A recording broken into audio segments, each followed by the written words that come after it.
is Sam. Thanks for checking out this video. If you get to the end and liked it, then give it a thumbs up, hit the subscribe button, and the bell notification button. Okay, I don't know how, I guess I can swear in this because my videos aren't monetized or anything like that. So, as always, I'm doing a TBR video.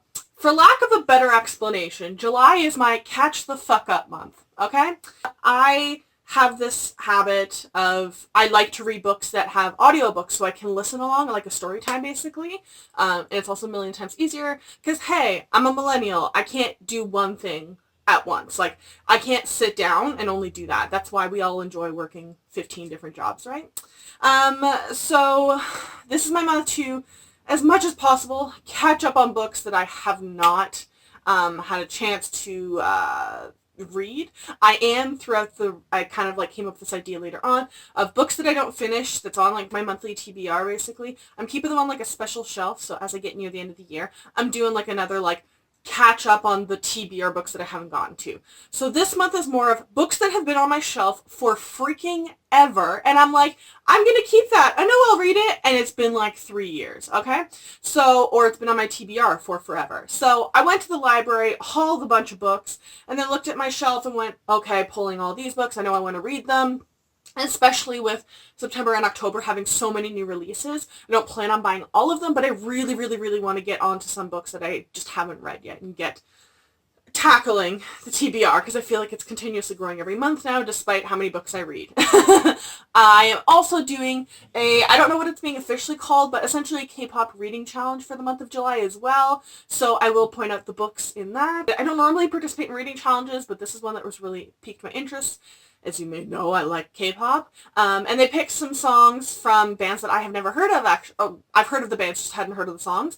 So that was really cool. There were originally 8 prompts in that challenge, but they didn't do any BTS songs, which, like, I know it's because everyone knows BTS, so they want to give, like, shout-outs to other bands. But I'm also like, cool, I'm going to do those. And then I made an extra one for myself off of a BTS song. So I will explain that in a second, but anyways, that is my long-winded intro that this is my monthly TBR for July's Catch the Fuck Up month.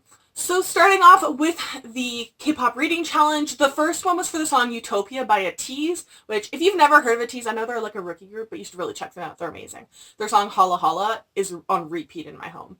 But the prompt for that song was to pick a book set in a place that you've always wanted to travel to. And if you might have guessed, because I'm a fan of K-pop, I've always freaking wanted to go to Seoul. Just going to Asia in general has always been of interest to me, but in the last couple, like, year and a half or so, I've really zoned in on South Korea, which, shout out to BTS, y'all are, like, contributing hecka to your country's GDP because of this.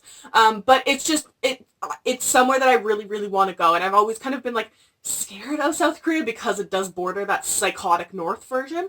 But I feel like that's somewhere that it's just over the past several years I've become immensely interested in that country's history, culture, the language. It'd be so cool to eventually learn it.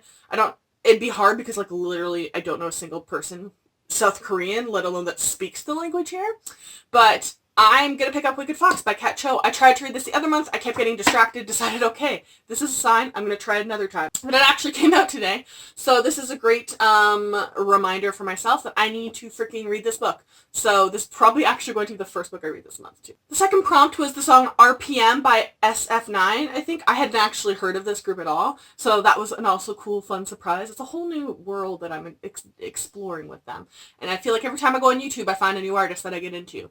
But the prompt for that song is to read a new adult contemporary, and I literally couldn't think of anything, so I had to ask people, and everyone kept telling me Red, White, and Royal Blue by Casey McQuiston. I've been curious about this anyways. It's got LGBT rep, it has racial diversity because one of the main characters is Mexican, I believe, and it talks about a bunch of political issues. So I'm also really curious because it was like as soon as, I think actually before it actually came out, was optioned for adaptation. So that would be a freaking amazing adaptation, I think. Like, what happens when America's first son falls in love with the Prince of Wales? Mike Pence is rolling in his soon-to-be grave, I hope, and I'm here for it with that whole premise. Then there was the song Rocket by 17, and the prompt was a book involving space, so perfect time for me to throw in Empress by S.J. Kinsey. I've been debating actually getting to this. I loved The Diabolic. This is the sequel to it, but the author keeps pushing back the third book. Screw it, whatever. I know I like The Diabolic. I'm excited for the Empress. The cover of this is To Die For as well, and I'm excited. Then there's a song Crown by TXT, which you should listen to even if you're not a K-pop fan. They're like the babies of the BTS label, and it's just a really catchy song. But the prompt was to read a book with royalty, so Circle of Shadows it is by Evelyn Sky. They actually, like 2 days ago, I think, released the cover for the sequel. I loved the Crown's game by her. I didn't love the Crown's Fate, which was the sequel, but I'm hearing pretty good things actually from the people who have read this, and they've continued the cover theme, so I will buy the second book. A Society of Assassins, an Empire of Magic, a World of Secrets. And it's blurred by Sarah Rash and Carrie Maniscalco, so I was like, well, and Amy Kaufman, actually. Those are, like, high god-tier authors for me, so good marketing on these people. Then there's a song, Who Do You Love by Monsta X. I love Monsta X. Featuring French Montana. I've never actually listened to French Montana, so that's interesting. But it was a book with a love triangle. So I already wanted to reread The Cruel Prince, and my friend told me, I don't honestly remember a part of it, but she said this qualifies to have a love triangle. So there you go. I didn't understand the hoopla. I read it the first time and went, okay, it's a fantasy with fairies. And everyone was freaking out and like panicking and like blacking out that it was amazing. And I read it and was like, am I confusing the books or with something else? No, so I'm going to give it another go. I'm in the mood for fantasies a lot right now. I wasn't totally in the mood for a fairy fantasy when I read this, so maybe that influenced it, so I'm going to give it another chance. Then there's a song Lucifer by Shiny, and the prompt was a book with demons or the devil in it, and perfect enough, I've been wanting to read Grim Lovely since it came out by Megan Shepherd. I've refused to buy the book. I've refused to buy the book in Canada because it's one of those douchebag book I don't know if it's the publisher or their specific book, but they price it as $17.99 higher in Canada. And it's not so they can get the currency exchange rate, it's so they can charge us an extra $2 to $3 a book. So the $17.99 US dollars suddenly becomes $25 Canadian, which, heck you know, not doing that. So I feel like I'd be more willing to pay that price if it just blatantly said how much it costs on the book rather than this higher in Canada shenanigans.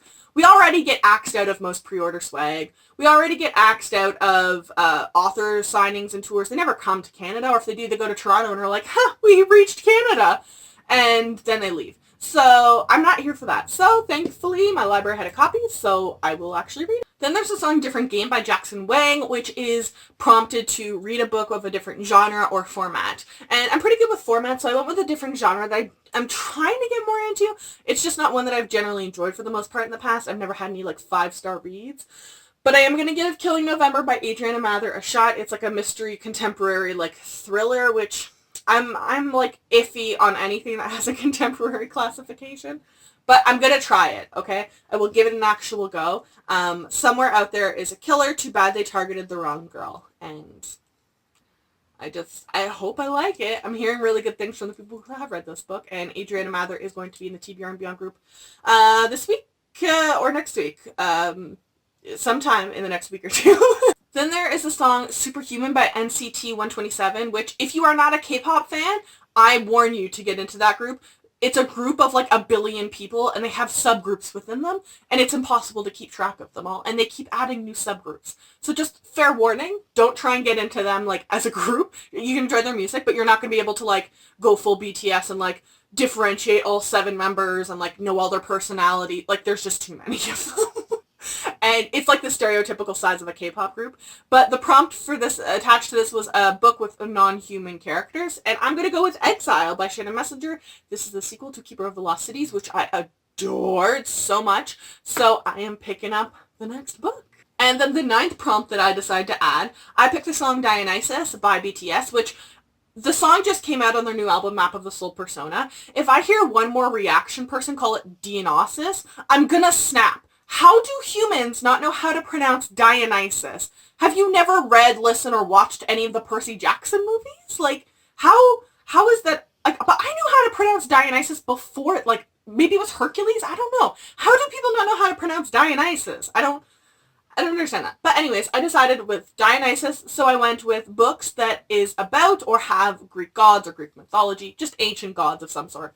So I decided to go with The Cold Is in Her Bones by Peternell van Arnsdale. This is supposed to be, I don't know how to quite explain it other than, like, I think it was supposed to be like a Persephone, like, retelling. Yeah, to protect your home from demons. 1, if you see a snake, kill Medusa. That's who it is too. If you see a snake, kill it, then burn it. Number 2, pour salt where the air comes in, sills, thresholds, and hearths. 3, stay inside after dark, lock doors tight and windows. 4, pray. So I've been wanting to read this anyways. I've heard, like, low-key, like, the only people, like, not a ton of people have read it, but everyone seems to be like, it's amazing. So I'm really excited to read this, and hopefully I love it. So those are all the books in my TBR for the K-pop reading challenge. I will link the website that I got the prompts off of below. I think it's called, like, Soulless Reader, and it's spelled like Seoul, South Korea.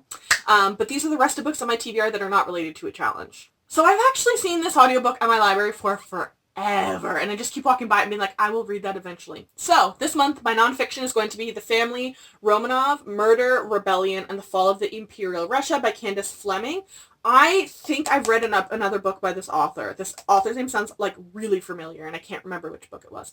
But I did my BA in history, and I focused on Russia, and if Vladimir Putin would stop being crazy, I'd love to go visit, like, St. Petersburg or Moscow.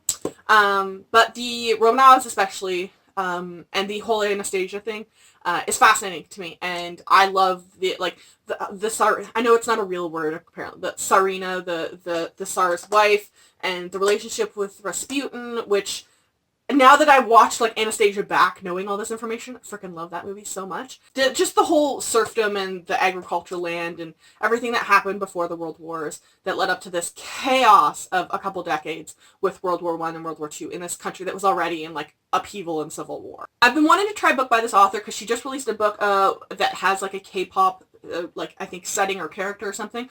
But my library didn't have that book. However, they did have The Way You Make Me Feel by Maureen Gu. It's a contemporary. I hope I enjoy it. I know I'm going into it like knowing it's contemporary. But from what it sounds like, it's not going to be like Say You'll Remember Me, where it's like, you know, a stereotypical white girl's name who's spelt stupidly, like her parents grew up in a commune and, like, the kids are basically just Mitt Romney's kids, right? So hopefully that's not what this is. Love has a way of finding you. And it's the summer. If I'm ever going to get into a contemporary, it's gonna be in the summer. Then I'm going to do a reread of Dare You to Lie by Amberlynn Natush. She was lovely enough to send me an arc of the sequel. The sequel comes out in September. I want to reread the arc, though, and make sure I remember everything. Plus, Veronica Mars is coming back in July. I'm so freaking excited for Hulu. Hulu needs to go international and then stop, or, like, people need to, it's the same thing with HBO. Stop pretending that you're shocked that people pirate your stuff when your stuff is, like, completely inaccessible outside of the United States. Or inaffordable. Woo! Oops, that's all. But yeah, so Veronica Mars and Riverdale combined, and I'm really excited to reread this. I loved it the first time around.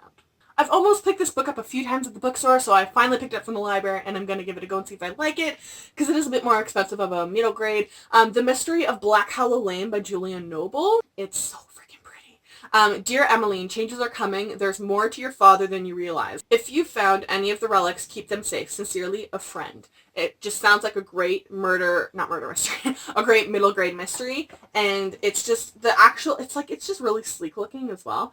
I think this is another one that says, like, yeah, it's $16.99 US, and I think it has no Canadian pricing. And then I went to the bookstore and it was like $24.95, and I was like, it's a middle grade. What are you doing, people? So I didn't buy it because it's too expensive.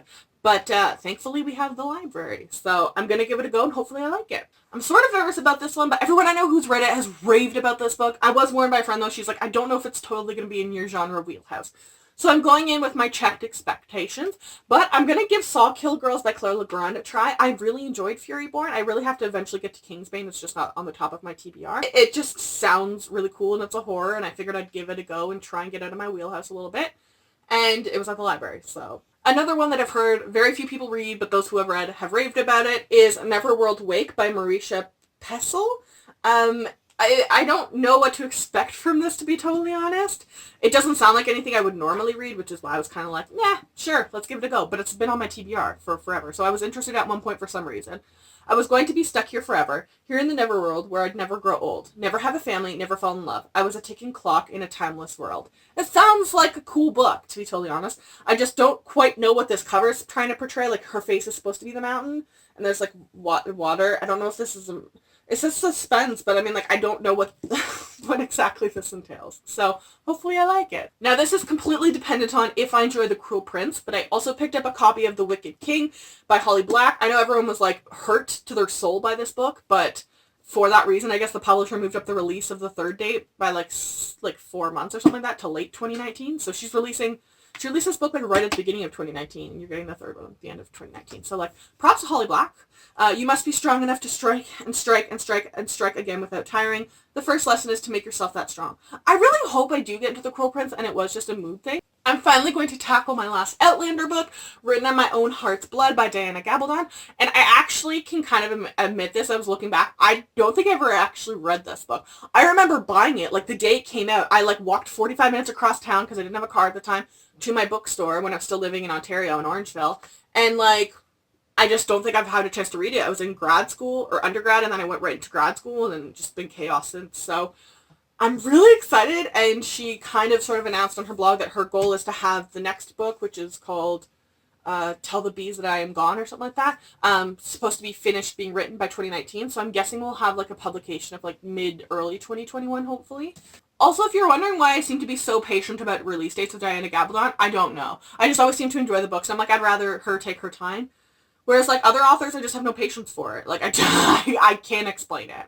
I'm also hoping to get to A Conspiracy of Kings by Megan Whalen Turner. And then I'm basically, almost caught up. I will just have to purchase the last book. But this is the sequel to The King of Atolia and the fourth book in the Queen's Thief series. I also have a couple arcs that I really want to get to this month, so that's why I'm only putting, like, about 20 books rather than, like, 25 or so, because they are arcs, and I have no audiobook, obviously, to, like, let me keep working on it while I'm walking the dogs or whatever. So first off, Hello Girls by Brittany Cavallaro and Emily Henry. I am so interested in this. It's a Thelma and Louise retelling, and I've so thoroughly enjoyed the books that I've read by Brittany Cavallaro, so hopefully this transfers over. Then I also really got to get to The Tiger Queen by Annie Sullivan. She was sweet enough to send me the arc as well. But I absolutely loved A Touch of Gold. I'm really excited for the sequel to that. And this is an in-between. It's a retelling of The Lady or the Tiger by Frank Stockholm. I'd never heard of it before. It's apparently a famous short story. I'm not a big reader of short stories, though. But the people that are reading the arc are freaking loving it, and I'm freaking excited for this. Really, really excited. Annie's a really good, like, self-marketer of an author. I will also give her that as well. She's constant on social media. And Sand in Her Veins, Blood on Her Sword, A Kingdom in the Balance. It's also not super big, and it's a standalone. So I think I could actually get through this, like, on a weekend day. And lastly, I'm really hoping to get to The Language of Fire, the Joan of Arc reimagined. It's written in verse, so I was originally kind of hesitant to get into it, but after reading White Rose, it didn't really deter me. So I think this is one that I could probably read on a week evening after work. I'm just really curious. Joan of Arc is a character that I wish there was more YA historical fictions of. Even, like, movies, there's that, like, really, really old movie from, like, I don't know, the 70s or 80s. I feel like that's the last time I've seen anything. Like, so I wish we got more Atlantis and Joan of Arc stuff. Shout out to you authors looking for ideas. Joan of Arc and Atlantis.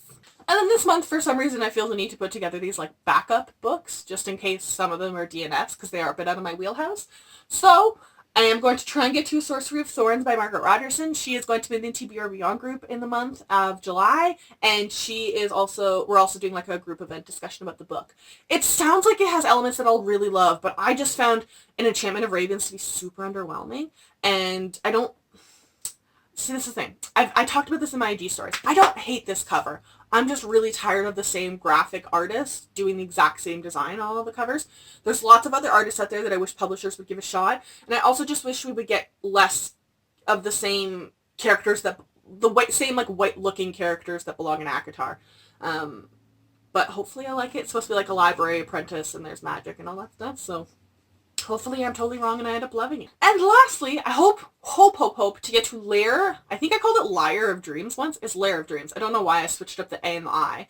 But Lair of Dreams by Libba Bray. This is the sequel to The Diviners, which I actually really enjoyed. So I picked up the audiobook at the library, and my physical copy is on its way. And hopefully I love it. I'm really excited to read this one and then the third one, sorry. I have no idea. I can't remember what it's called. And then the fourth one, like King of Crows, is supposed to come out later this year or early next year. So I will be kind of caught up on the Libba Bray series. It's really good. I've gotten past my absolute detestment of the covers, and thank God for the library. So those are all the books that I have planned or am attempting to plan to read in the month of July. Let me know in the comment section down below if you've read any of these books, what you thought, and what are you planning on reading in the month of July? I would love to know. I will link all of these books in the description down below because I am a loving human and will spend that time right now. And I will also link all of my social media down below. If you follow me, I will follow you back.